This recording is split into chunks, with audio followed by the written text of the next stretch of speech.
Welcome to the Terrible Podcast with your hosts from SteelersDepot.com, where you can find all your latest and greatest Steelers news.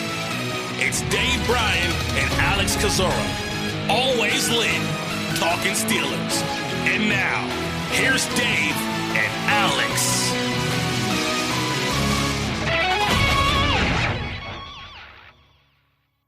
Welcome to the Terrible Podcast, Season 12, Episode 145. He's Dave Bryan. I'm Alex Kozora, SteelersDepot.com. Thanks for being back with us here on this Tuesday, Steelers Nation. Dave, end of June, camp less than 1 month away. How you doing? I'm doing good on this Tuesday for sure, and going to be a busy day ahead, I think, because we got Kenny Pickett on the Pat McAfee show today, and what else do we got going on? I wanted to get your thoughts real quick. Le'Veon Bell versus Adrian Peterson. Who you got? Pass. Can I pass? Yeah, you can pass. I tell you that I might be interested in watching that fight. Really? I tell you, yeah, because Adrian Peterson's put together pretty good, and he's got old man strength, and. I think that, obviously with, Le'Veon Bell's, boxed off and on to kind of stay in shape, throughout his career. So I think that would make for an interesting matchup. And I think if there's money involved, they're going to get a little bit of mine as part of that. It just feels so silly and just peak off-season content. That's the story of the day. Absolutely. But yeah, I mean, it's Kenny Pickett later today on Pat McAfee, so that should be fun. And then and not to make this about, Browns Depot, but Deshaun Watson, his hearing will start today. I don't know if we'll get a decision today on Deshaun Watson. I don't think we will, in fact, but that'll be another big NFL story. Yeah, indeed. And I guess some of that, results of, I guess, the disciplinary hearing and all will start coming out. I tell you, Joe Corey from, obviously from Inside the Cap and CBS Sports has a great most recent episode of his podcast that just dropped, I think, yesterday. I listened to it last night, talking about all the ramifications involved, versus Deshaun Watson and if he were to get a full year, suspension and all the cap ramifications related to that. So if you're into that kind of stuff, which I definitely am, it is well worth the listen there. And speaking of cap related stuff, I think we got a few things to talk about today. We do. And let's start with the official, not the 100% all the details, but we have a much better idea of Larry Ogunjobi's contract and how that's going to work cap-wise and cap charge and just the overall incentive structure. So lay that out for us, Dave. Yeah, and as it turns out, both the Larry Ogunjobi and Kenny Pickett contracts hit the NFLPA on cap page on Tuesday morning. We already knew what the Kenny Pickett contract would look like and what the cap charge would be on that. So there was no surprises there. It looks like it is with him. It is the estimated 2.557801 cap number with Kenny Pickett. So there was no surprises as far as that goes. The Larry Ogunjobi deal appears to be, the 1 year, and obviously it was reported up to $8 million. And the big question was the incentives in that. What do they look like? Are they not injury related? I mean, are they not likely to be earned? Are they likely to be earned? As it turns out, his cap number, at least the way it hit the NFLPA, and we'll see if they make any adjustments to this, is the even $8 million. So if indeed that's the case, that would mean that whatever incentives are included in the Larry Ogunjobi deal are all what they would call likely to be earned. And that's, that's another kind of, weird instance here. You obviously you look at the Mitch Trubisky contract, and there was a lot of the not likely to be earned stuff in there. Well, this one's the other end of it. It means it's likely to be earned, and the only way his cap number decreases moving forward is if Larry Ogunjobi were not to hit some of those incentives there. So I do not know what the incentives are tied to yet. I would imagine that they're, playtime incentives and I don't know, maybe sack incentives, but I would be willing to bet they're more probably per game roster bonuses, tied to every game that he dresses and is on the active roster.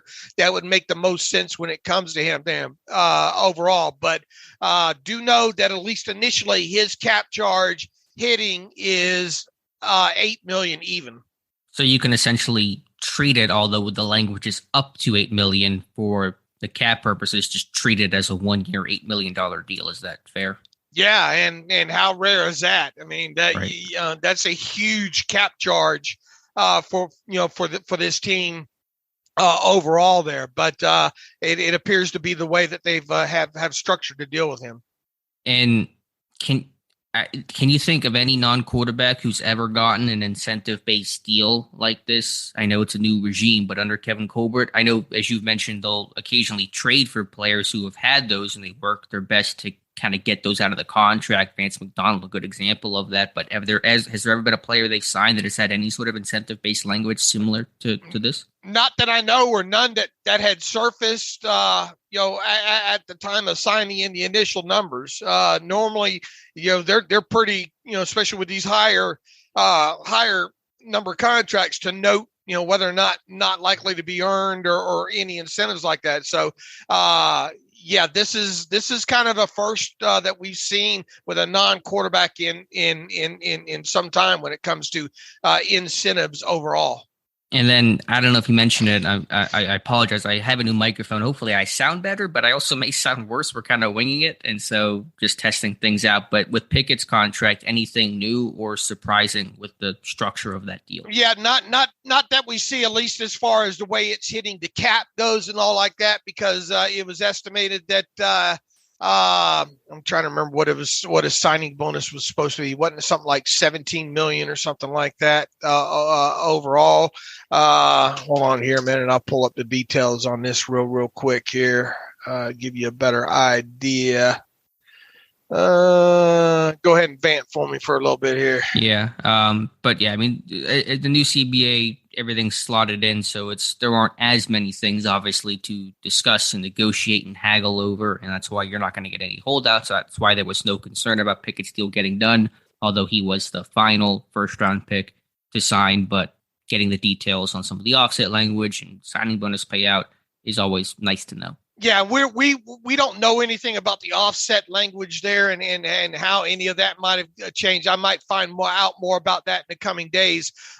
His 4-year rookie deal totals out at $14,067,904, and his signing bonus is $7,411,203. That was exactly the number there. His first year base salary obviously is the minimum, like all rookies, at $705,000 there, and that produces once again a cap number for him of $2.557801, and that was expected there. Whatever the holdup was in that, once again, it was probably related to the payout time frame of the signing bonus. And then all 32 first-round picks got fully guaranteed deals. Had that happened before, or was this a new year for that?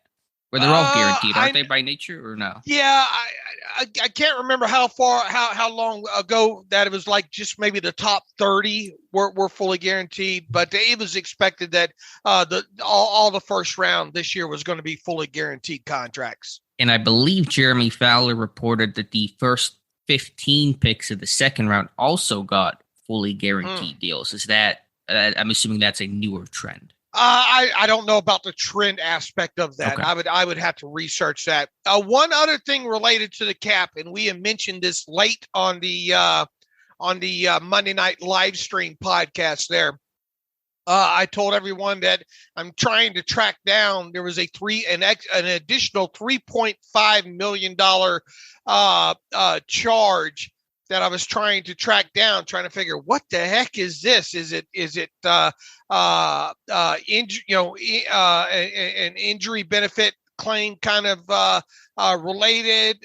Could it be that Minkah Fitzpatrick had an unreported $3.5 million roster bonus?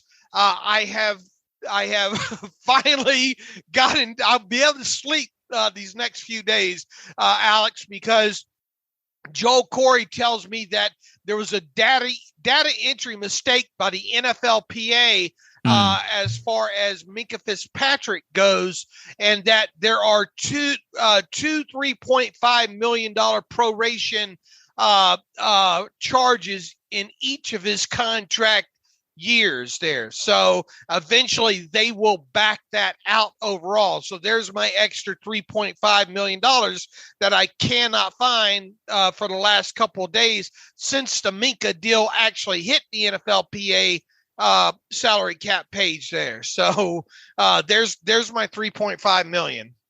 So they're just trolling you at this point, just to keep you up at night. They really, really are, because I have, man, the hours that I will not get back of my life I have spent dedicated to wondering what the heck this $3.5 million could be related to is scary, because that $3.5 million would exactly match an injury claim, let's say by David DeCastro for the 8.75 that it's bad when you hope that some of these numbers don't match some of these things, so you can start ruling that stuff out.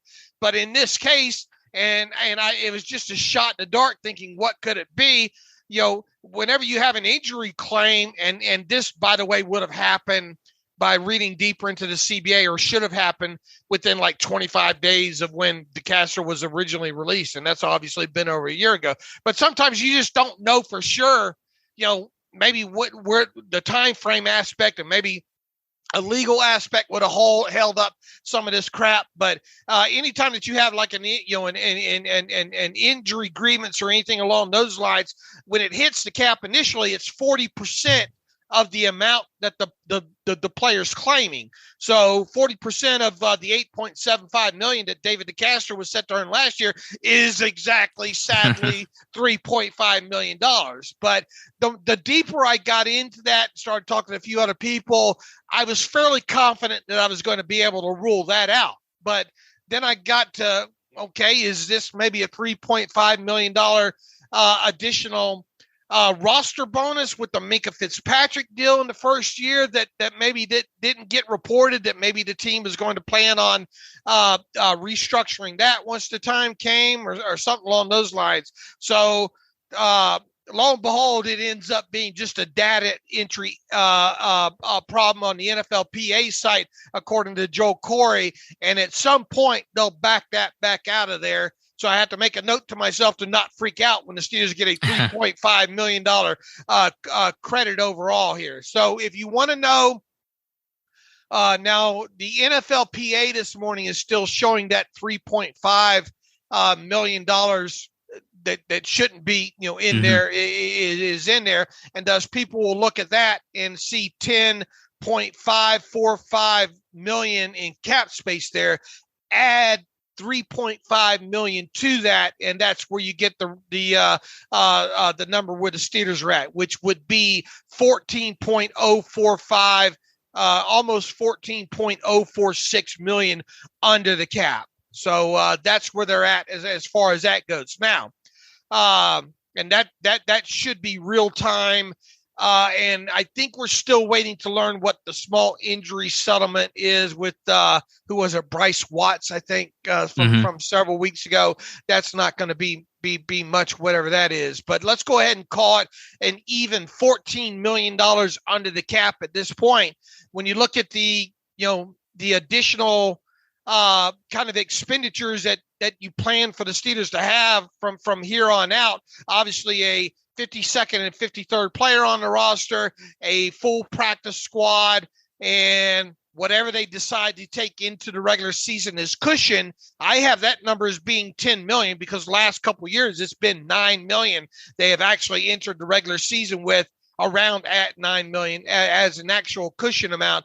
I mean, you're talking about, 10, you're talking about, about 15 million in total. So 15 million and you have $14 million in cap space. Oh, you have some bad math. Yeah, you have projected effective usable salary cap space right now at almost 1.1 million in on the wrong side of the fence there, and that just goes to show you how much Larry Ogunjobi ate up, of this thing here. Right, which is why the 1-year deal was surprising because you can't move that money anywhere. You got to absorb that all that whole $8 million. Right. So where'd all the money go? Right. Is what you're looking at now. Now, obviously, let's even say that the Steelers, let's say my projection on them taking 10 million into the regular season as a cushion is wrong. I don't think it is, but let's say that it is. Let's say it's 3 million less than that, okay, and 7 million. Now, I've seen people say, oh, they're only going to take 5 million. Well, welcome to 2022. I don't know where you've been for the last several years, but let's say that number's only 7 million. I don't think it'd be that low.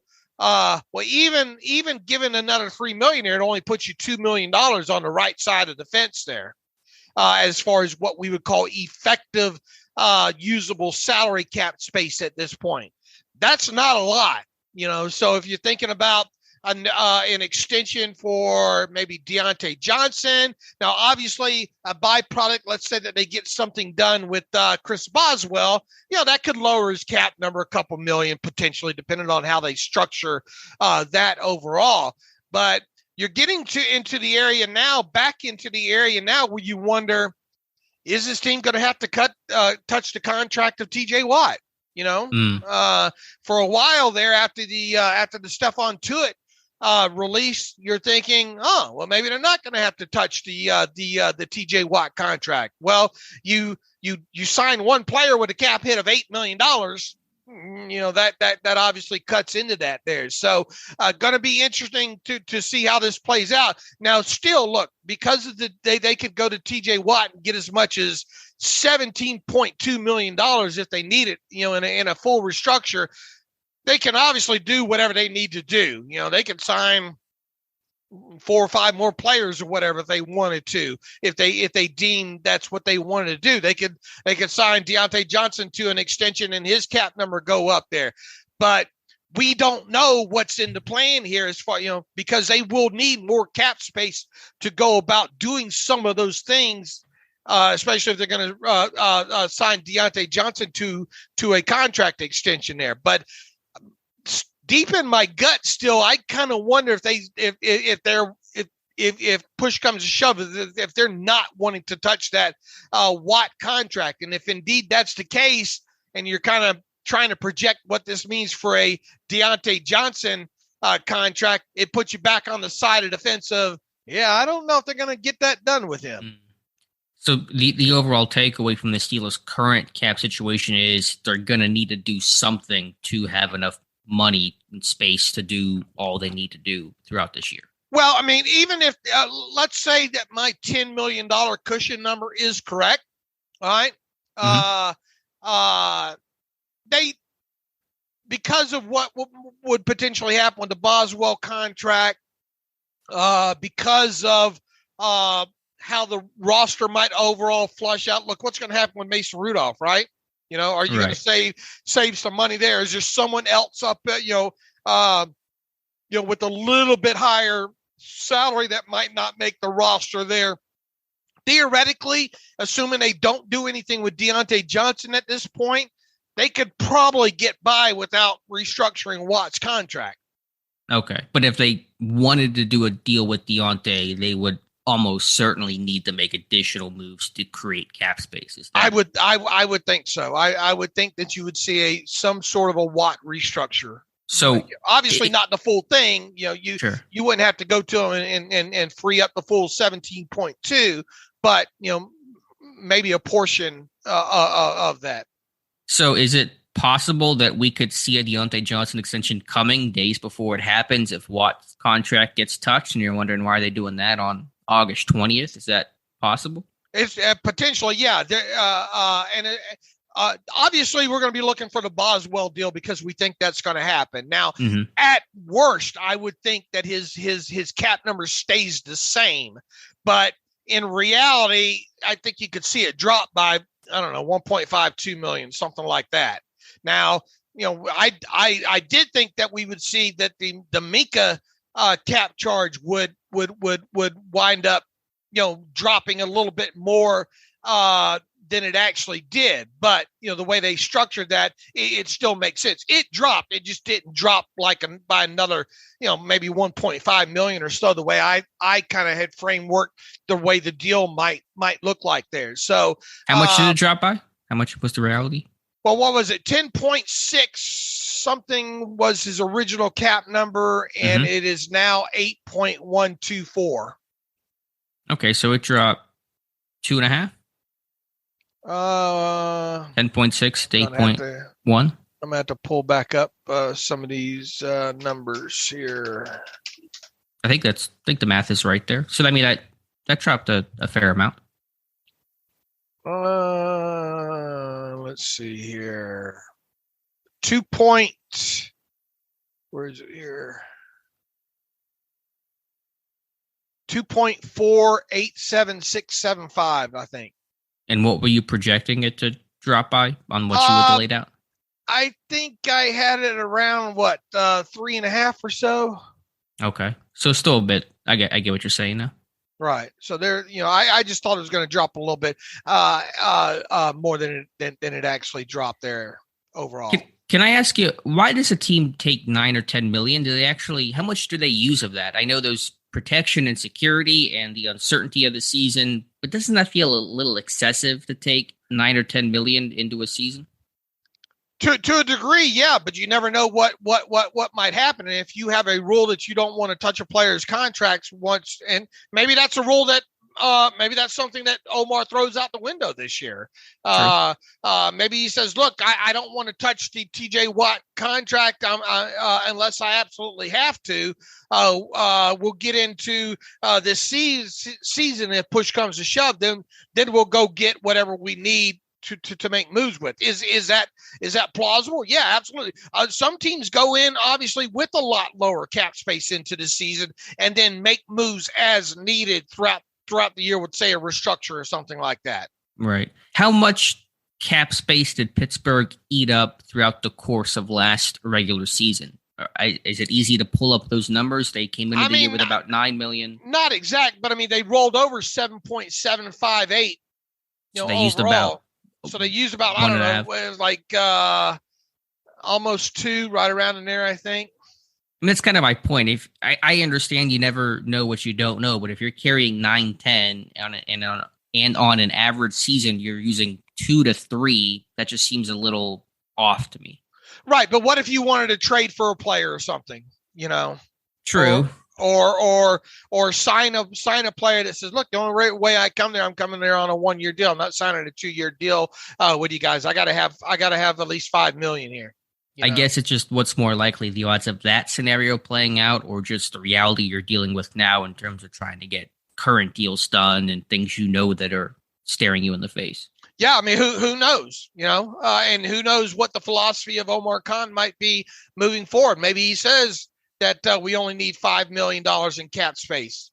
Right, because it's clear that even though Khan was the contract guy before, he has a bit of a different spin based on the Ogunjobi deal, more willing to do incentives than what it seems Kevin Colbert was willing to do. Here's the thing, too. Whatever you don't use, you can roll over. So it's not like you're losing the cap space. It's just, as far as the effective cap space goes, would you rather the pile be 9 million, or would you rather the pile be 2 million to have to go to in an instance? Not like, they probably have it in TJ Watt's deal that gives them the prerogative to restructure at a moment's notice. You know what I'm saying? Sure. It doesn't hurt the player. The player loses no money here. Right. But I mean, some for tax, in other words, they probably already negotiated that in with this original deal that, look, that, if we need to restructure this next season, we can do it. Sure. That's part of this deal, and not put the player in control and say, no, you know what? I don't want to restructure, that kind of thing. Not that you would have to run into that, but that sometimes that stuff does get put into the language of the deals there. Yeah. My understanding, and it's not as strong as yours, but my understanding that's pretty common with player contracts, especially the big money deals, to have that language in there to allow the team to restructure, especially in Pittsburgh, whenever they feel like it. So look, you could go into the regular season with $1, and Price is Right reference here for you. But as long as you're under the cap, you're under the cap. So you could go in there, but if you have an elevation or you want to sign a player, yada yada, so will it change? All I can tell you is that the last couple of years because look, the NFLPA cap sheet does not update in real time for us on this end. All right. We have to wait and see whenever the data entry people get around to it, how that cap number moves. And then we have to back out the moves that we know have happened. It's a complicated thing trying to follow it on our end, because all they give you is one running number of what the team is under the cap. So you have to make sure you have in one list on your Excel sheet all the moves that have yet to be happened, and kind of prefigure out what you expect those moves amounts to be, and then obviously account for any roster displacement involved. And then on the other side of the ledger, you keep a running total of the daily under the cap number, and then that's how you're basically checking off. Okay, is this hit? Has this hit? Why isn't this number matching what I think it should be? And then obviously when you have the team go, and during that final cut down stage, there's a lot of different moves going on there. And then, you could be waiting 2 weeks into the regular season for the NFLPA salary cap page to actually catch up with all the moves that happen to get the team to a 53-man roster. You understand? Sure. You're calculating all the moves, all the cut downs, all the displacements, whatever from that cut down time, and just trying to absorb it all at once. Right. Now, obviously, if your numbers are correct and you're checking these moves off as they go, and you're adjusting your 51, which becomes 53 correctly and all, you should be able to do it pretty much in real time. But you never know for sure. Maybe they restructured somebody within those 2 weeks. You know what I'm saying? In that lag time there that didn't get reported or something like that. But just in general, in the last couple of years, this team has gone into the regular season with around $9 million in available salary cap space. Sure. And that obviously shows, because they rolled over nearly $7.8 million last offseason. Right. Yeah, I'm not and listen, I understand the standpoint, and I think being cautious is not a bad thing, but there's no rules that say you have to go in with X amount of salary cap space. Yeah, just be above the cap. You don't be in the in the red. But I'm not saying this team has to go in with $1, but like if you just go in with $6 million, and that's triple what you use on a typical year, that still seems to be financially safe while giving yourself a little additional flexibility.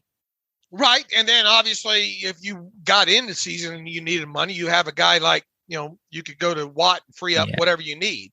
Now I understand that might mess with future projections. Right. True. Because, you're going, whatever you free up in cap space for him, goes into future years, as proration.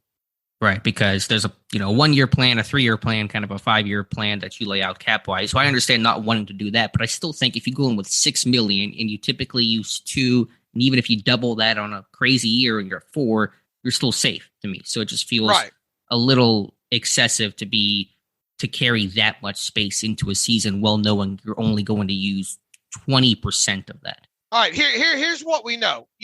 They're going to have to add a 52nd and 53rd player to this roster. And at minimum salaries, those players would eat up $1.41 million in cap space. All right. That's a guaranteed. Also, practice squad. At a minimum, that's like $3.7 million, right around in there. If they build it with like the 6 veterans and the 10 not veterans there. So that's 3.7. So 1.4 and 3.7 puts you at 5.1. So I know that they're going to need at least an additional 5.1 million in salary cap space. Okay. What happens if one of these guys, let's take Larry Ogunjobi. Hopefully I don't jinx this, but let's say he has to, he's not ready by the start of the season or slides backwards, and then he goes on to IR at the start of the season. Well, that $8 million still counts against the salary cap there, and then you got to replace him. Right. So basically, when you talk about how much to keep on the side or how much to project for, this projection is also not necessarily this team going into the season with 10 million, but what's going to land on technically on IR that you're going to have to start eating into to replace at the top of the season. Even if it is, let's say, a player, a second year player earning a salary of $895,000. There is no displacement once a player goes on, your roster is what it is. There's no top 51 roster displacement that you're working with once the season starts. So if you have 64 players under contract and 12 of them on IR, well, all 12 of those count with their full cap numbers against the cap. It's just not limited to the 51 there. So that might be another reason why you see the team, kind of add a little buffer in there.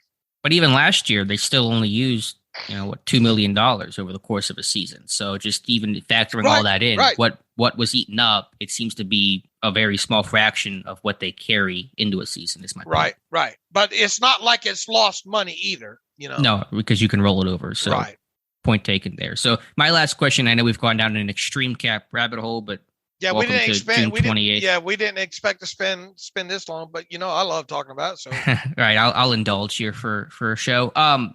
Is it mandated that the NFL and the NFLPA makes public the salary cap information? Do other leagues do this the way the NFL does it? By making public what is called as a public salary cap. I think it's more showing being what's the word? Ethical? I don't know what. No, not ethical, but above the line, just showing your work. Showing but the for players. Who? For you and for the players. Okay. Being transparency. Okay. Is what, and once again, they don't. To see the actual contract numbers, you have to be a certified agent or to actually see those numbers. That's why a lot of this stuff leaks out for guys like Joe Corey or agents themselves telling the Mike Florios of the world. All we see, and anybody listening to this can go to this page. You just go to the NFLPA.com and then you click on the public salary cap report, and you can see that thing gets, what we're looking at. And it shows all 32 teams, and it shows the previous carryover. It shows the current contracts that the team has, number amount. It shows the previous year carryover amount. It shows the team cap number, and that's what the current cap charges in the add up to. And then it has a cap room number on top of that. And that's just a transparency thing, I guess, that they show, look, this is what teams are spending, on the players and that kind of thing. So thank God they have this, because if they didn't have that, we would be 100%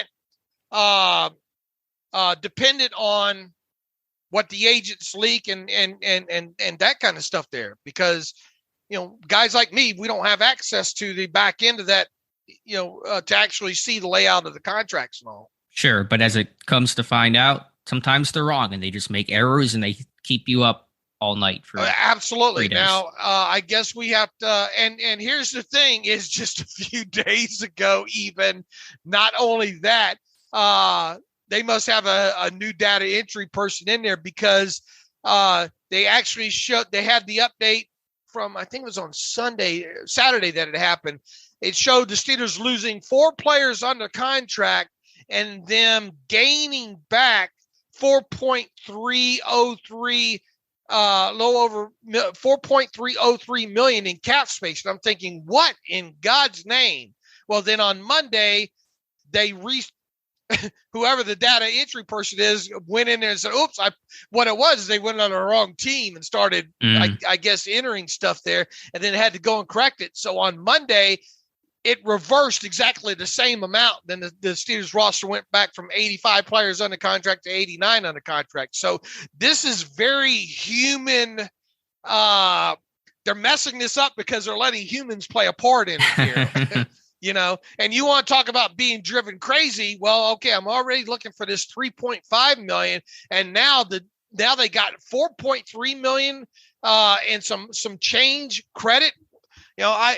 It's been a rough couple of days for me, Alex. I'm so sorry. Well, I'm glad it's all you're good now, right? You're all yeah. Away? Thanks to Joe Corey. And now once again, the NFLPA number's not correct because somebody's got to go in there and fix that $3.5 million numbers. But at least I know where it is, and I can report that in real time right now. They are 14.045841 under the cap. There you go. 8.5. What's that song? 309 8675309 something like that. All right. Well, I'm glad you're good to go. Anything else contractually that you need to talk about? Oh no, I might need to have my contract negotiated now. But all that should be put to bed now. And the next thing that I'll try to find out is what exactly what are the incentives exactly related to the Larry Ogunjobi deal. So here we are, 40 minutes into the podcast and talk nothing but contracts. It's a perfect world for Dave Bryan. Let's talk Mike Tomlin. And there was some additional audio from his interview on the Pivot release that was not included in the original 90-minute conversation aired last week. And it had to do with the Super Bowl loss to Green Bay and a little bit on some of the player safety stuff that happened in 2010. So essentially, Tomlin take away from the loss to Green Bay, kind of the weight and the consequence of that loss was he said if Pittsburgh beats Green Bay in that Super Bowl, Hines Ward is going to be in the Hall of Fame. Yeah, that's an interesting take, and I get where he's coming from on it, but and yes, it would put Hines Ward closer into the discussion of being in the Hall of Fame if he has 2 Super Bowl championships as opposed to what he has. But I don't know, Alex. Is it a slam dunk that Hines Ward is in the Pro Football Hall of Fame right now if the Steelers beat Green Bay in that Super Bowl? Well, I don't know how much I want to rehash the discussion because I think everyone who's listened to the podcast for a while knows our stance that we don't think Ward is going to get in, nor should he get in. A 3rd Super Bowl, does that change it dramatically? It's a little hard to project that out. How does Pittsburgh win that game? Who is the MVP of the Steelers in that game? Could it potentially been Hines Ward if he played a big role in that team winning that game? Who the heck knows? So short answer, I'm not as confident in Ward making the Hall of Fame if Pittsburgh wins that game as Mike Tomlin. But I think maybe the bigger point Tomlin was trying to make was just it's not just a loss in a game. It's not even just a loss in a Super Bowl. It's how history could potentially change, how players can be perceived differently based on the outcome of that one game. Yeah, I get that. I mean, look, Hines, what did he go? 7 for 78 with 1 touchdown in that Super Bowl.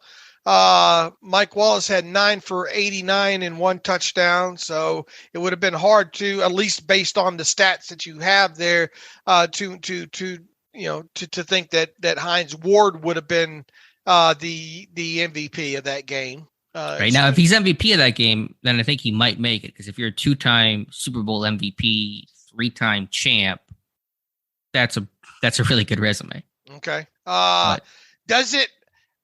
He's already referred to, right, as a multiple Super Bowl champion. So sure. I don't want to split hairs here, but is 3 really one more than 2 in that instance? You know what I'm saying there? Mm-hmm. Look, this is a discussion that we're going to be having or people are going to be having for many years to come. And I get fans saying, oh, but they made a rule for Hines Ward and all like that. And he was a 2-time Super Bowl MVP. I mean, a 2-time Super Bowl champion and a 1-time Super Bowl MVP and played X amount of years and longevity and all like that. Look, might he get in at some point? It's plausible, obviously, that Hines Ward gets in the Pro Football Hall of Fame at some point.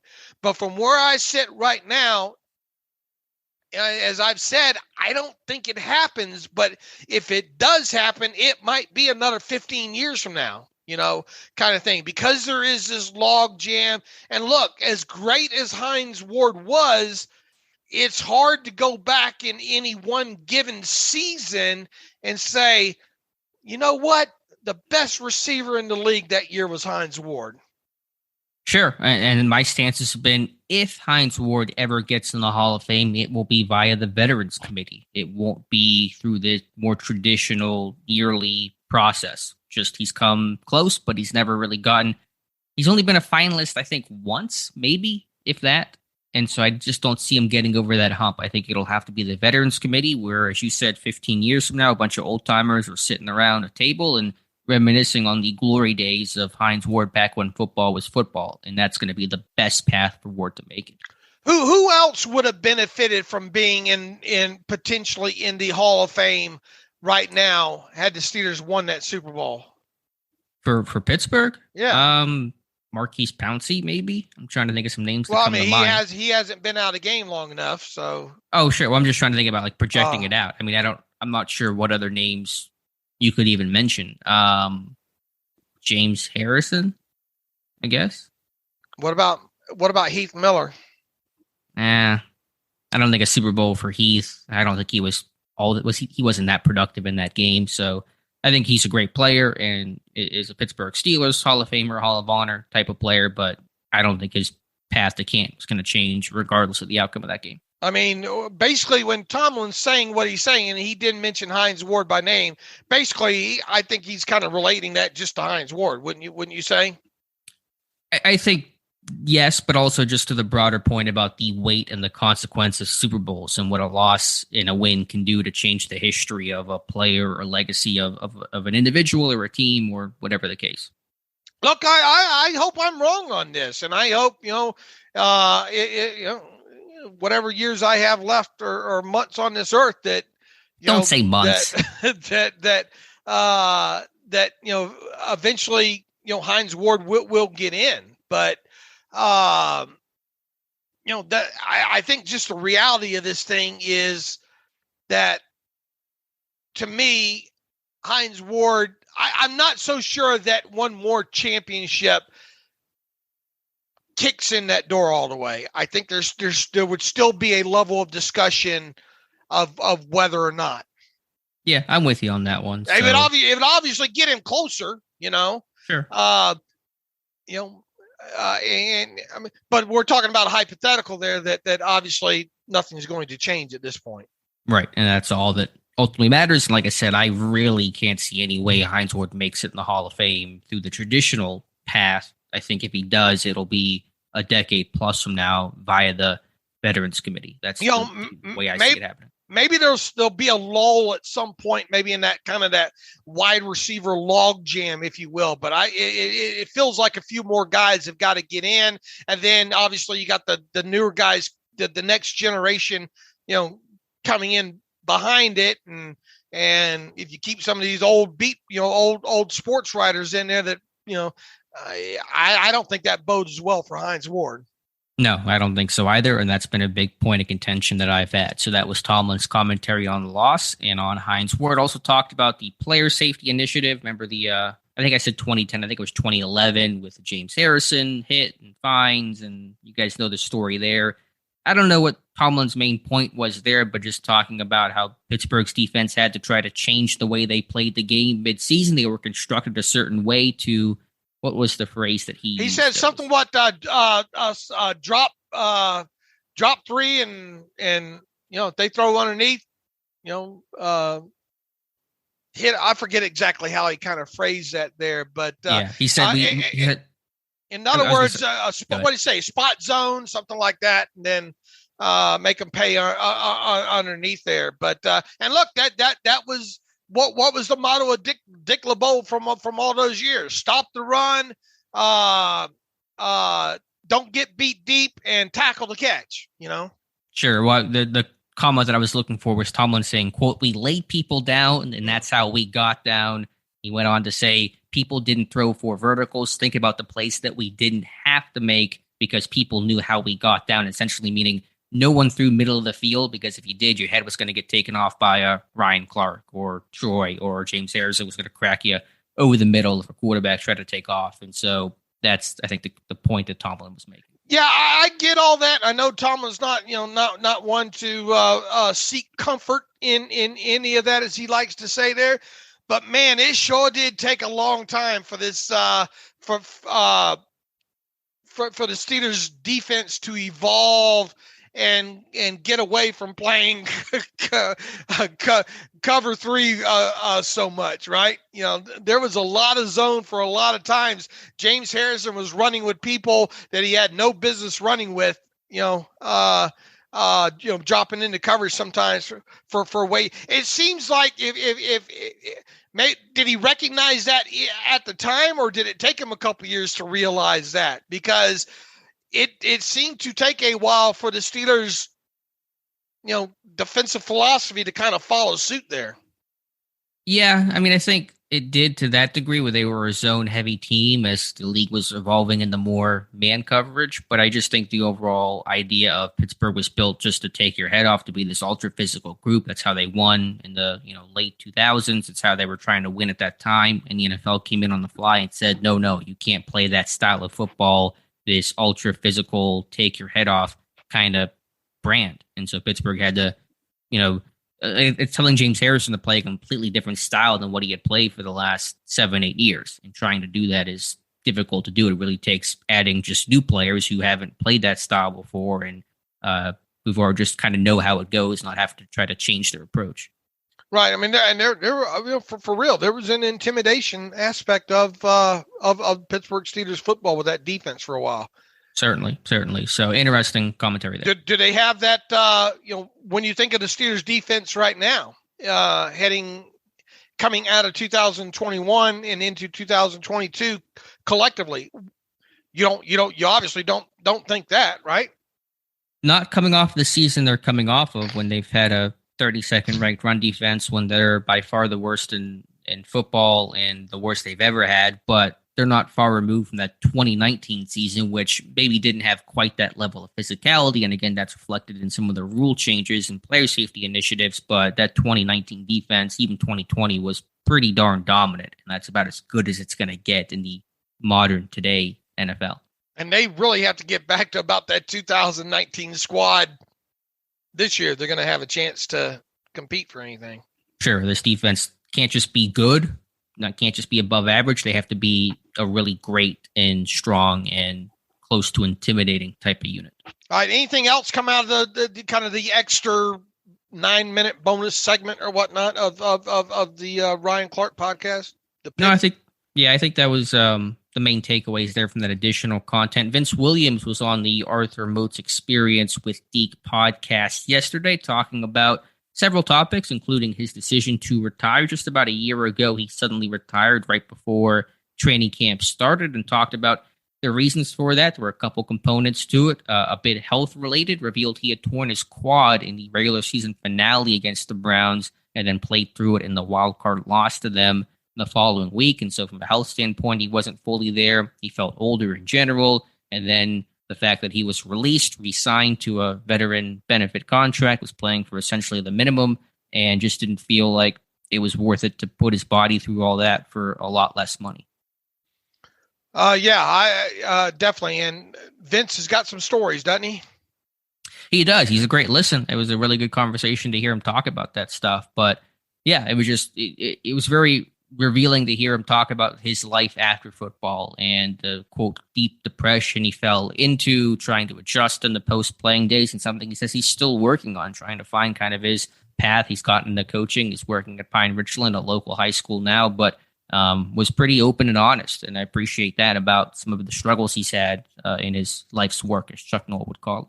And look, that's what he did, is play football for so long, right? High school, college, on into the pros, into the NFL for as long that he did. And then all of a sudden, basically you're told that you can't play anymore, and there's a day that every player has to face that at some point, right? At least at the NFL level, where you have a day that you enter the league and you basically have a day where you exit the league. And sometimes that's on your terms.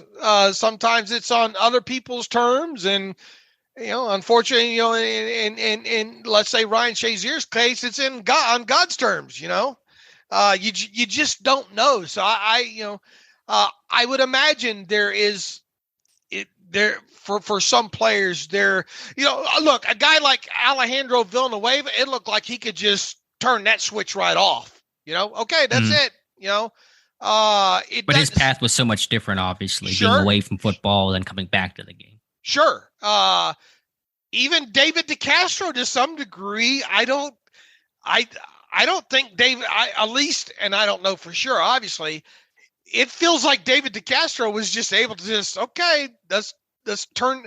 I'm not going there for my work days anymore, kind of thing. Now, I don't know that for sure. Maybe there's some days where he says, you know what, I can still play in this league and all like. And then you have the guys like Vince Williams, where, man, where did all those years go? I think I can still play.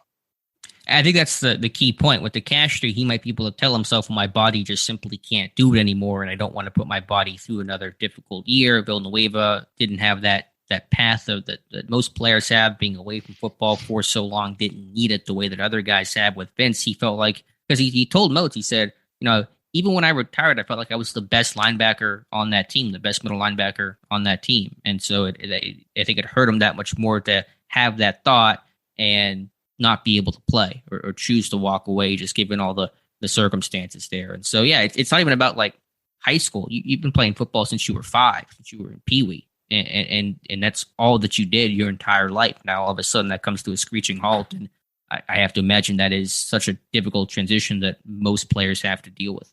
Look, rookie contracts now, draft picks, their contracts are 4 years.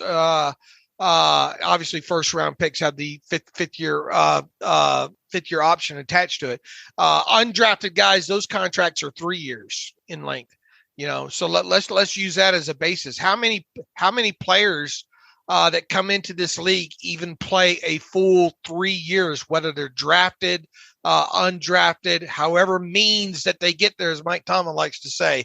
The percentage is low, And the fact that you have a guy like Vince Williams come into this league in 6th round and play for as long as he did, I mean, that's the testament to. And Mike, it goes back to some of the things that Mike Tomlin said, in that Ryan Clark podcast. If you can play, you can play, and we're the joy that he gets is some of these guys that might not. These guys that might run the 4.6s, but their will and, they continually prove that they belong in this league, even though maybe the measurable aspect of it says that they don't. Yeah. I mean, I was just trying to think about, Vince Williams played 8 years in the NFL. I mean, how many players in general play 8 years in the NFL? Not many. Pretty small percentage, much less how many 6th-round picks play 8 years in the NFL. It's probably 5%, if that. And so, I mean, that is a heck of a career, even if it didn't necessarily end the way that Vince maybe wanted it to or pictured it long ago. Absolutely. Look, it's a testament, to his ability to play that long. Yeah. So good interview there from Vince Williams, talked about Mike Tomlin. I think Josh Carney or Matthew Marks wrote an article this morning about what Tomlin's influence and some of the valuable moments that Tomlin had with the team to kind of get them through some games and things like that. Shared a couple of stories there. So all worth checking out. Anything else from the Vince interview you wanted to discuss, Dave? No, that it's a bit of a long interview. I think a little bit over an hour there, but there's some nice real portions in that. All right, Dave, let's go back to your 90 and 30 series, kind of previewing training camp and some of the individual players here alphabetically. So we left off last time. I forget who we were talking about last time, but this time we'll talk about UG3, Kendrick Green and Joe Haig was the next place where we can pick up today. So UG3, we're entering his fourth year in the NFL. Really surprised me last year, a guy that I thought had a really tough summer and training camp overall. Did not think he was going to make the roster, but he made the roster, got active, and I thought had a pretty good year on special teams. So he'll be in a similar boat, and again, in a very crowded inside linebacker room entering 2022. Yeah, look, there's a lot of guys in that room and definitely got to stay healthy this summer. He logged just 36 regular season defensive snaps last year, whopping 337 special team snaps. That was the most special team snaps played by Steelers in 2021. So kudos to him on that aspect. He registered 15 total tackles. I think 13 of those coming on special teams. 27 of his 36 defensive snaps played in the regular season, though, did come in week 17, and that was due to the team having, I think, a few inside linebackers on the COVID-19 list at the time there. He's going to have to stay healthy this summer. He's once again probably going to need Danny Smith, banging the table for him overall because, what is this guy? This guy's probably a ceiling already easily as far as what he's going to give you on a defensive side of football. Yeah, I think that's fair. It's probably not a great sign that given all the issues at inside linebacker last year that UG3 could still barely see the field. And that kind of probably tells you about where Pittsburgh views him as a potential piece as a true defensive inside linebacker. Right. So that's one thing related to him. It could go either way with him, quite honestly. I mean, but I do think he's going to have to prove himself as a core special teamer again in training camp and all like that to make the roster. I don't think he's a slam dunk kind of player, especially with all those guys that they have in that room now. Buddy Johnson, second year guy. You obviously have the rookie in Mark Robinson fighting for the spot. You've got guys like Robert Spillane.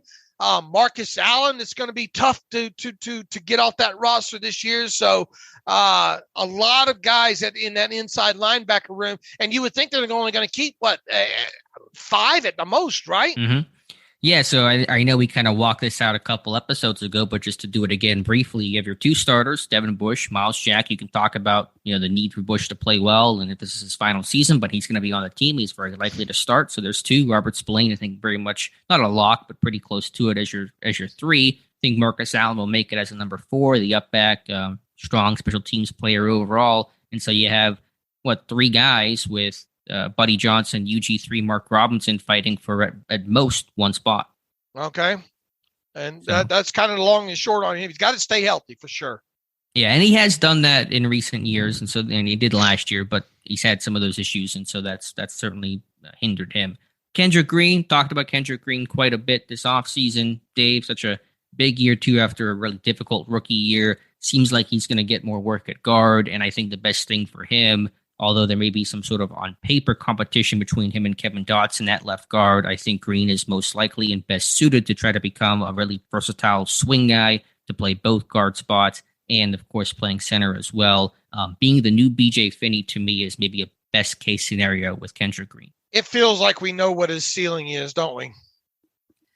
It does. I mean, I want to be fair to him. I know it was a rookie year, and he got thrown into a fire and really wasn't equipped to be the starting center out of the gate. And so I think Pittsburgh misevaluated and misused him. And I don't want to think that he can't make a jump in year 2, especially maybe if he's playing a little bit more of his home at guard. But I think for his role in the team is going to be as that versatile backup. It sounds like obviously going to get a chance to battle for that starting left guard spot along with Kevin Dotson throughout the summer. But what are the odds he's going to really win that job? And what does it say about Kevin Dotson if Kevin Dotson's healthy and loses that job? Right. Right. There's two potential negatives. It feels like that could come out of that overall. Look, he played a lot in college at left guard.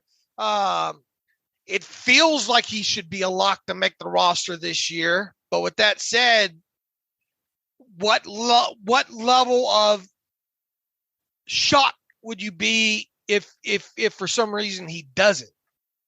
I'd still be pretty surprised for a second-year guy, third-round pick. Not that it's unheard of. I just went back to my Kevin Colbert series, and there are several examples of third-round picks who don't make it 2 years with the team. But I don't think the offensive line depth is so strong. You're still trying to find a starting five that Green's going to get squeezed out by somebody.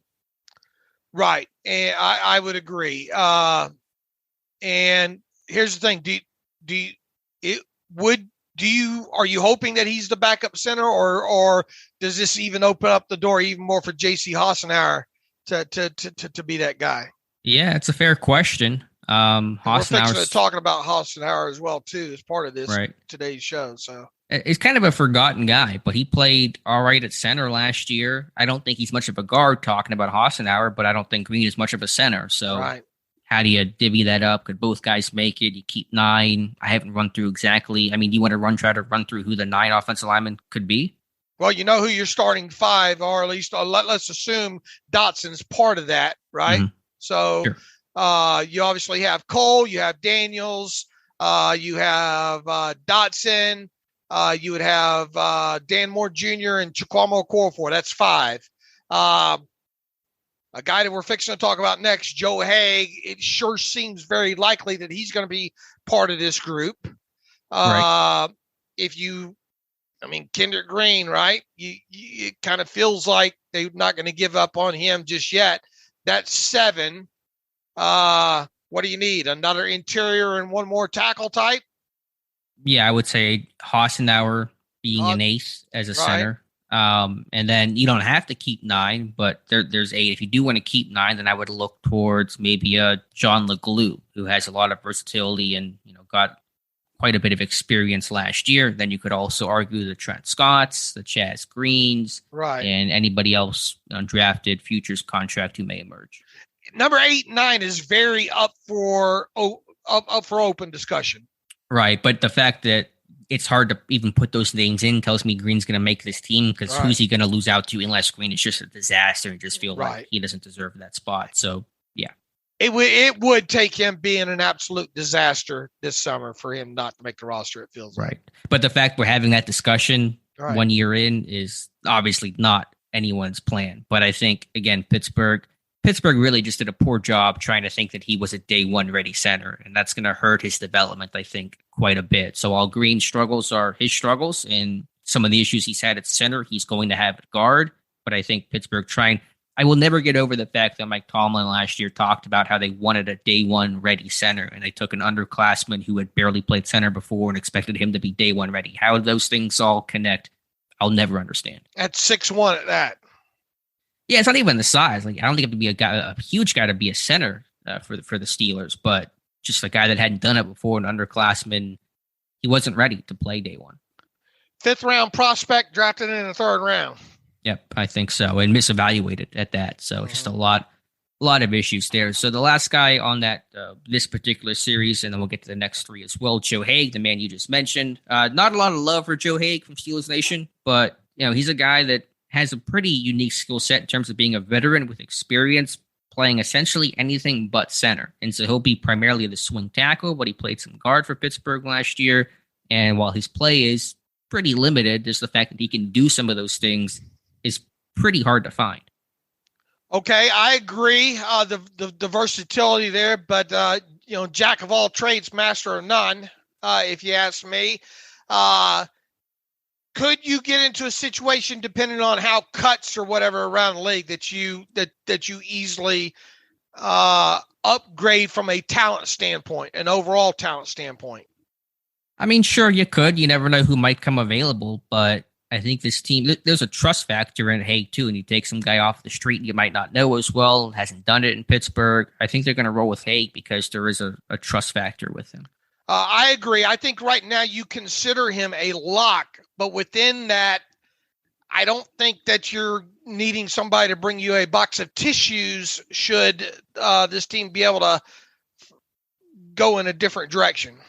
Yeah, it's not that Joe Haig's this great player. His pass protection is poor. His run blocking, I think, is decent, but in pass pro, he does not do well defending speed rushes and games and stunts and things like that. But trying to find someone who can wear all those hats, who's done it on Sundays before, I think it's a bit easier said than done. Okay, and he does have that position versatility. Obviously, when he was with Tampa too, one of the things that stuck out was the ability to play that extra into the line tight end, blocker position as well there. So he's going to be hard, at least from where we sit with what's on the roster now. It's going to be hard to not have him on your 53. Agree. Now, I am glad that Pittsburgh didn't use the sixth offensive lineman too often last year because Zach Gentry emerged. And so it is nice because whenever you do the sixth offensive lineman, obviously it takes really away a passing threat there. So I'm okay with Haig not being used in that role. Okay. Najee Harris to continue your 90-30 series. I think a really strong rookie year for him. That was so much on his plate. I thought he responded to every sort of challenge and obstacle that came his way. The dude became a workhorse back out of the box. He literally played 100% of the snaps in week 1 against Buffalo, and that kind of set the tone for the season. It's really a question of, can you give Harris a bit of a breather every now and then so you're not going to run this guy into the ground 2.5 years into his career? Yeah, we'll see what Mike Tomlin has to say about that. It's sure from where we sit from right now. Let's see, he played 980 regular season offensive snaps as a rookie. Then that's 84% of all snaps played on offense. Touched the football a whopping 381 times during the regular season. It sure feels like we're headed for the same percentages and touch numbers from where we sit right now.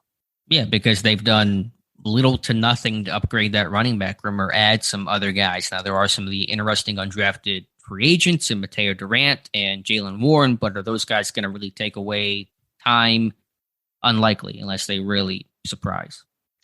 And if he does, let's say that playing time percentage of 84% and touches 381 comes to fruition again, or somewhere close in the proximity, I'm hoping for at least like 500 more total yards from scrimmage, which is, that's nearly a half of what he had in 1,200 total yards from scrimmage last season, right? Yeah, you certainly would want more efficiency. Just to put a bow on the snap count point, I just pulled up Football Outsiders and they track snap counts and percentages. Harris, they have at 83.5%. The next closest running back in terms of the offensive snaps played is Jonathan Taylor at 68.9%. Only 3 other running backs were even above 60%. So Harris is a workhorse back in an era where workhorse backs do not exist. And so that's the Mike Tomlin philosophy that he's in a very big minority of, because most teams want to go committees, but Tomlin has the tried and hopefully true method of just having one singular guy. I phrase that wrong. I would like to see 500 more yards, at least 500 more yards from scrimmage, which would be of his total yards, which was 1,667, right? Is that correct? So you want a 2,000-yard season total? Yeah. Yeah, I'm with you. If you're going to work on that much, I feel like that should be the byproduct, of that. Yeah, because last year there was a lot of volume in Harris's games that really helped his stats, and that's not really his fault. It's more product of the offensive line and bad receiver blocking and things like that. And Harris is not a super explosive guy, very similar to Le'Veon Bell, never going to bust off 80-yard touchdowns. But you want to see more efficiency. Last year was volume. This year you want to see some volume, maybe slightly less, but also a lot more efficiency, because he averaged, what was his yards per carry last year? What did he finish out at? 3.9? I want to say it was not where it needs to be. Right.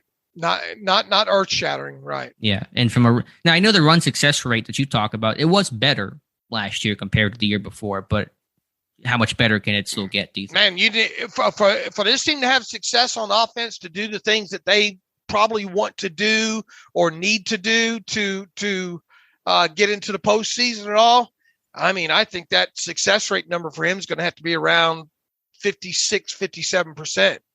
And do you know where it was last year? I don't remember. It was in the low 50s. Yeah, I'll have to go back and look. I don't have that right in front of me there, but it needs to be flirting with 60% if you're gonna give him the ball that much. Yeah, and I know that Harris is almost treated as a veteran at this point because he's played so much and is so mature for his age. But I'm still excited to see what he can do in year two, because there's still going to be a jump there for any year one to year two guy to make, just the mental reps to be able to watch back and go through a full season. You kind of know what you didn't know last year in terms of what the NFL is like. It's also just good for his body to get a rest. These guys work so hard after their college season ends, and they go through the pre-draft process and they get drafted and they're with a team in camp and preseason and regular season and playoffs and all that kind of stuff. It's just good for him to rest. And so I think it's a good chance to reset and really, I think, be much stronger going into this camp compared to last year. Right. So that's the book on Najee Harris. Presley Harvin III, another rookie, did not have the type of rookie season that Harris had. Harvin beat out Jordan Berry in camp. But the number one negative I've used with Harvin, and this goes back to even before he became a Pittsburgh Steeler, was inconsistency or a lack of consistency. And for Harvin, that showed during his rookie season. Yeah, look, I mean, he's got the leg. We saw the leg. It's just, does he know where it's going? And can he be more consistent with that kind of stuff there? You got to eliminate those too many JV punts. Eliminate those JV punts. Or a nice percentage of them. I mean, you look, there's going to be occasions where you clank one. I understand that. But this is the NFL. If you're going to be one of the top 32 or the only 32 in the league that does that job, you got to do it a lot better than he did it last year. Sure. This team's net punting needs to be a lot better. I'm trying to remember the stat I had last week. The last time Pittsburgh finished top 10 in net punting, it was Daniel Sepulveda. I think it was 2011 or so. So it's been about a decade plus since the last time they were even top 10 in net punting. Last year, they were near the bottom in football, obviously. The number to shoot for is about 42 yards. Is a good net punt average in today's NFL. So that's a lofty goal for Harvin compared to where he was last year. But if you want to shoot big, that's the number I'm looking for. Okay. And I know Ned is not all about the punter, it's your coverage unit as well. So there's multiple parts to that. But I understand last year was a difficult season for Harvin with the death of his father, and I think his grandmother passed away as well. And so that's all difficult mentally. The toll of playing in the NFL in general, dealing with family issues. I understand all that. But bottom line is, let me ask you this, Dave: if Harvin struggles this summer, could we see a different punter in week one? I think you have to consider it, and I think it would be outside of the Cameron Niziak or what's the other? I just wrote about him last night. No, that's the other punter. That's right. The only other one, I think it would be outside of him potentially. Obviously, he's the punter on the. If you're in the neighborhood of questioning whether or not those two are battling or in a real battle for the job, maybe you need to look outside the organization. Yeah, I would view it as Harvin versus the street in terms of, right. If Harvin does not perform well. And so honestly, this summer is big because to me, he is not a lock to make the team. I think if any Steelers punter is going to make it out of camp, it's him, obviously, but it could always be some external option as well. That happened with Zoltan Mesko years ago, right. where they made a change there last second. So Harvin's job to me is not safe and secure. I think it would really have to be bad though, at least for him not to start the season. I don't know. I feel like obviously if it's bad, then he's not going to make it. But even if it's just below the line and you feel like the improvement's not there in a year where you need a good punter, field position is going to be so darn important with this offense and this defense needing to be able to not have short fields. You got to have a good punter this year, man. Okay. So I feel like, obviously if it's just okay, then yeah, he probably starts week one and is the guy to begin the year. But if you're sitting there going, man, I'm just not seeing really any improvement, the inconsistency's still there, I think Pittsburgh shouldn't and wouldn't be afraid to make a quick change. Okay. And then J.C. Hassenauer, who we mentioned a moment ago, he's played anything on the interior. I think he's really a center only. I've not liked his tape at guard. I think he's too small, too undersized to play guard, but he works much better at center. Yeah, he's more of a clogger, more than anything, and his upside is at the center position at this point, and a backup at that. Now he was an upgrade over, not astronomically, but it was a lot more noticeable when he was in there at center last year.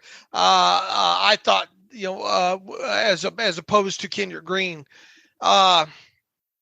Look, he's got experience. They like him. He can play in a pinch, all those spots there. You just don't want to get in a position where he's having to play a lot of spots, specifically at the guard. Yeah, and he's a good story. I mean, this guy's really salt of the earth. I mean, I don't even think in college he played that much at Alabama. I'm trying to remember back his bio too much. Did he even start that much at Alabama? Give me a second here. Wasn't it mostly like his last season or whatnot? Or yeah, I think you're right. And obviously it's Alabama, and they churn out first-round offensive linemen practically every year. But yeah, made 3 starts his senior year, it looks like, and was a reserve backup in other years. And this guy was playing in the Alliance Football League, and has really clawed his way into a somewhat stable and long NFL career. So kudos to him for that. But I think, obviously they signed Mason Cole, Kendrick Green is there. I think Hassenauer could be, though, the top backup at center is what I'm trying to say. Right. And I agree, because I don't think you want to run into a situation where Kendrick Green has to worry about that this season. Yeah. I mean, how many linemen do they dress on game day? 7, 8? Generally 7, I think.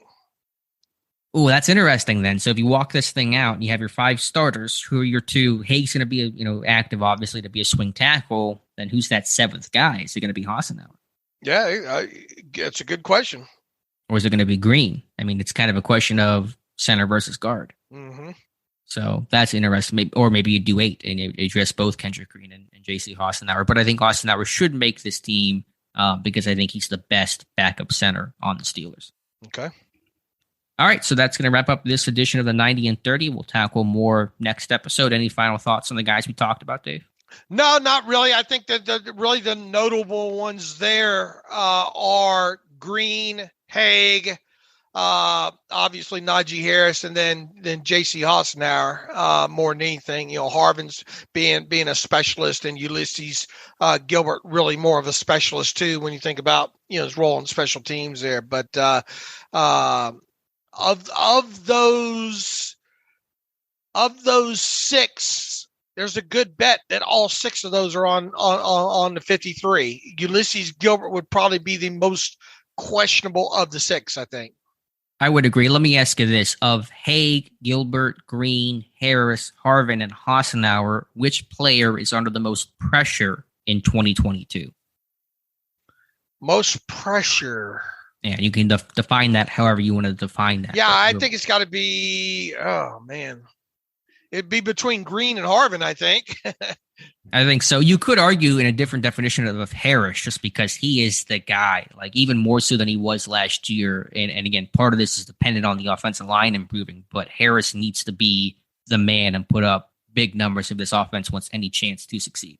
Right. But also he's not going to, if you put the same quality or close to it offensive line in front of him that you had last year, what do you expect the outcome to be? Sure. No, I understand. But this offense, and Pittsburgh has made no bones about it, this offense is running through Najee Harris last year. And since 2006-07, the offense has run through Ben Roethlisberger every single year. This year it runs through Najee Harris. And that is a big change in the Pittsburgh Steelers. Absolutely.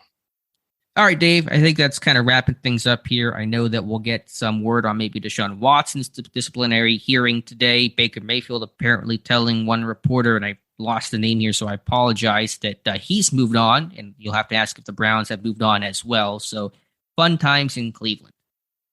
Absolutely. Going to be interesting to see what happens, the fallout from all this, and if we get an answer, I don't know, going into the weekend or not. Anyway, Joel Corey lays all that out really, really good in his podcast about timing of some of these things happening and all like that. He even addresses the possibility of Baker Mayfield, the Browns getting in a situation where they have to go back to Baker Mayfield and say, look, we're sorry. Will you come back and start for us? And whether or not Baker Mayfield should consider such too. So that's a portion of that podcast that people might find interesting. I think it's 38 minutes. I forget how long it is there, but a good session with Joel Corey over on his podcast. Do you see any scenario in which Baker Mayfield plays a snap in a regular season game for the Cleveland Browns this year? My gut says no, but Joel Corey does make some good points. If he was able to go to the Browns and say, look, no way you franchise tag me, no way you transition tag me after this season. I'm going to come back because some of the knocks on Baker Mayfield is him not being that great locker room guy, not being grown up, if you will, not being able to stay healthy. He's got a lot of knocks on him right now. Now, yeah, he could sit here and say, I'm not going to play for him. Trade me. I'll take my chances with another team. But if he moves to another team, it's not going to happen tomorrow. It's probably not going to happen next week. It's going to happen closer to training camp. Then he's got all the things that go along with that of having to learn a new offense in a short amount of time, having to build up, get on the same page with a lot of those players. Is he setting himself up to have not a great season wherever he goes this late in the process? Whereas if he was to return in with the Browns, doesn't he have a better chance at potentially having success because they know him, he knows them, yada, yada. And would that potentially, what are the chances that he parlays a 2022 season into a much better deal next offseason? Is it with the Browns or is it with another team? Yeah, that's fair. And Baker seems at his best when there's a big old chip on his shoulder. But that situation in Cleveland feels so toxic. Does. It feels hard to come back from that. And at the first sign of trouble, the first bad game, the first loss, the first valley in a season, you're going to hear it from the fans, from the media. It's just not a healthy environment. I think it's hard to succeed in an environment that is as toxic as what that's become. Right. And what I would tell, I don't think Joel Corey addresses this with more money because obviously he's on the 5th-year option, fully guaranteed amount, but I don't think there's anything that prevents him to getting paid more should the Browns choose to do so. I might make them pay for their sins in the aspect of every game check that Deshaun misses this year. I want it, Yeah, now, unfortunately, Watson isn't getting paid a whole lot in game checks this year, but still extra money is extra money. So I just don't see it happening. I mean, maybe there's some crazy scenario in which it can be all worked out, but I guess it all starts with Deshaun Watson and what happens with him. And reportedly, and again, might get more clarification starting today, the NFL standpoint is they're going to argue for an indefinite suspension at a minimum of 1 full season, while the NFLPA, I presume, will argue no or very little punishment at all, and they'll kind of take it from there. So if the NFL gets what it wants, and technically Roger Goodell, no matter what the hearing officer says, Goodell can really do whatever he wants to do. The NFL would like to suspend Watson indefinitely for at least the entire 2022 season. And that, to me, feels like what it's going to potentially be at this point. Because I don't think the NFL wants to get themselves in a situation like they did with the whole Ray Rice thing, several years ago. I think they would like the ability to be able to come backwards on this thing. In other words, to start off with it with an indefinite suspension, and maybe if some of these things gets settled or what have you, or as maybe some more of the potential legal process works out, gives you the ability to shorten that thing. But at this point, based on everything that's out there, it feels like this thing is going to be labeled indefinite, Sure. Now it all goes to Sue Robinson, the former U.S. district judge, who makes a ruling. And my understanding is so long as there is at least some punishment ruled, and that can be appealed by either side, Roger Goodell or the union. And I assume that whatever side comes out not quote unquote winning the ruling will appeal that. That then gets appealed to Roger Goodell, who can appoint an independent person if he wants to. But ultimately, as long as there's some sort of punishment that gets issued from Sue Robinson, Goodell can then just do whatever he wants to do and just say, well, she said 8 games. I'm going to make it a year. Like, he has that power to do that. I believe so. And Joel Corey does a great job of laying that out in his podcast. So I don't want to give all that away and steal his thunder. Yeah. So anyway, we'll keep it posted on what happens with that. But just know the Watson stuff starts today. You may not get an answer today. This thing could take a couple days. Who knows how long it may take? This is a hearing. This is day 1 of it. I'm not personally expecting any sort of final ruling to come out today. Maybe later this week, a Friday news stump the NFL would probably appreciate before the 4th of July. But that process really kicks off today. All right. All right, Dave, let's get to reader emails and close out today's show. And I think it was kind of quiet on the email machine here. I think we got through most of them the other day. And plus, we've got a Kenny Pickett interview coming up here in a little bit that we have to cover. And I've got to get some paperwork ready to go to the doctor this afternoon as well, too. Okay. So let's end it here. You can follow me on Twitter at Steelers Depot. Follow Alex on Twitter at Alex_Kozora. Follow the show at Terrible Podcast. Email the show, theterriblepodcast@gmail.com. If you like what we do and want to donate to the cause, go to SteelersDepot.com. Hit the donate button, upright navigational bar. Also, if you like an ad-free version of the site, go to SteelersDepot.com. Hit the ad-free button, upright navigational bar. For $25, you can have an ad-free version of the site that way as well. So Alex and I'll be back on Friday. Maybe we'll have more details about the Ogunjobi contract. Maybe we'll know more about the Deshaun Watson situation. Maybe Kenny Pickett will give us plenty of things to talk about before then as well too. So in the meantime, we hope that you are listening to the terrible takes and obviously reading the stuff on SteelersDepot.com. A lot of great contributors putting up a lot of great content daily on the site there. So within that, as always, thanks for listening to the Terrible Podcast with Dave and Alex.